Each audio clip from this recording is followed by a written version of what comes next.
It is my honor to call Sam my friend and to introduce him tonight as your keynote speaker. Ladies and gentlemen, Sam Miller.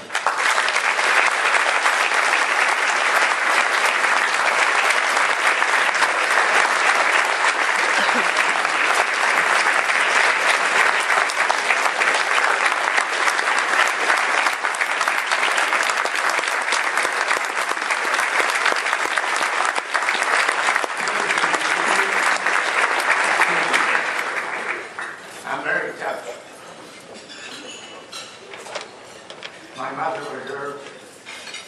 She saved me.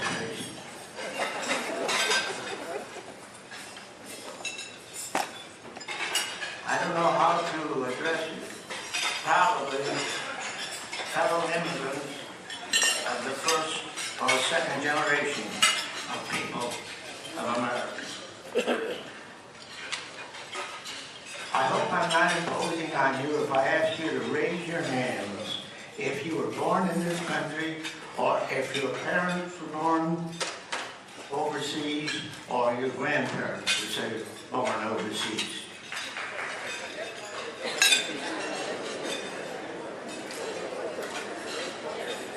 This is what has made our country great.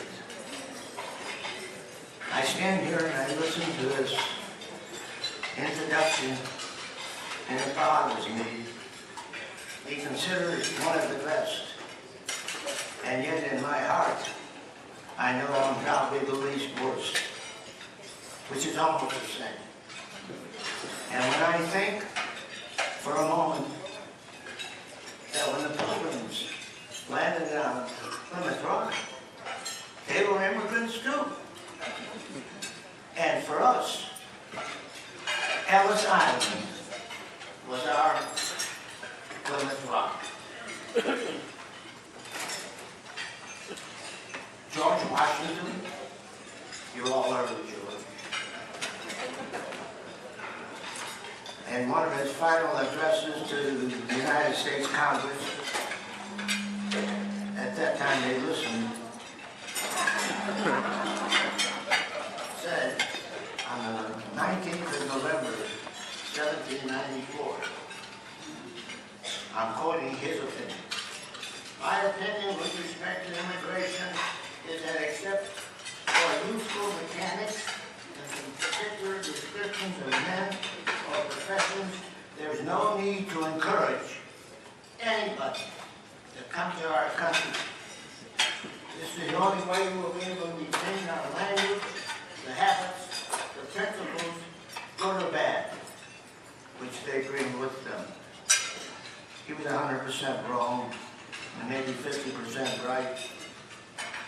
I hate to vilify the president, the first father of our country, but I don't happen to agree with him at all. And when I look on this audience, and I think about my own background, which is no different than yours, I say, dear God, whatever made my mom and my pop come to this country, I thank you for having convinced me that this was the greatest land in the world.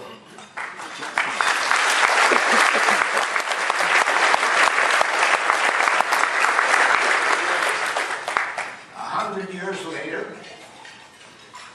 the Republicans were running a campaign on foreign immigration, and this is what they said. Foreign immigration, which in the past has added so much wealth and development of resources, an increase of power in the nation, the asylum of the oppressed of all nations, should be fostered and encouraged by a liberal and just policy. This isn't bad coming from Republicans.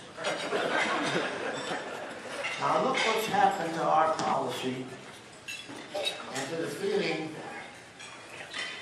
of that platform of Georgia and what you just heard about this Republicans. We have retrogressed over 200 years in our thinking on immigration, makes me sick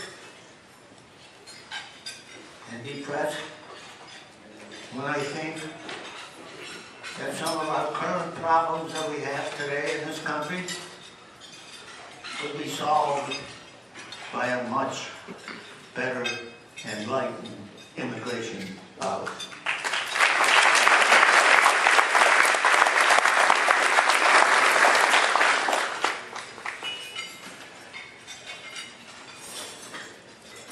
Our immigration system is in a shambles.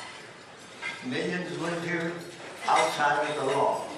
11 million, that's what they say. It's probably closer to 15 million people.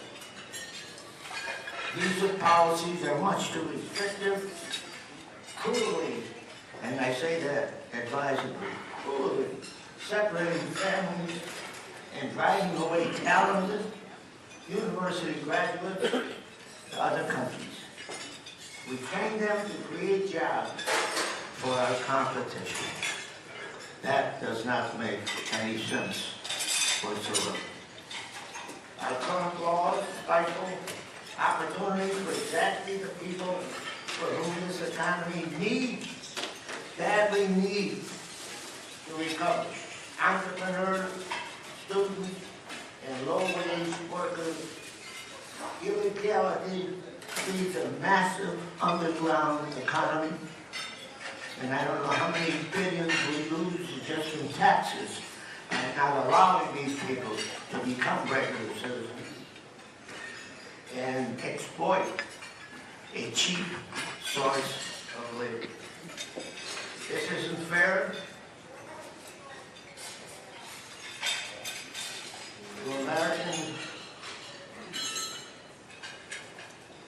workers or to the undocumented, the overwhelming majority of whom are just trying to earn a living and provide for their families. It's with a heavy heart as I went through some research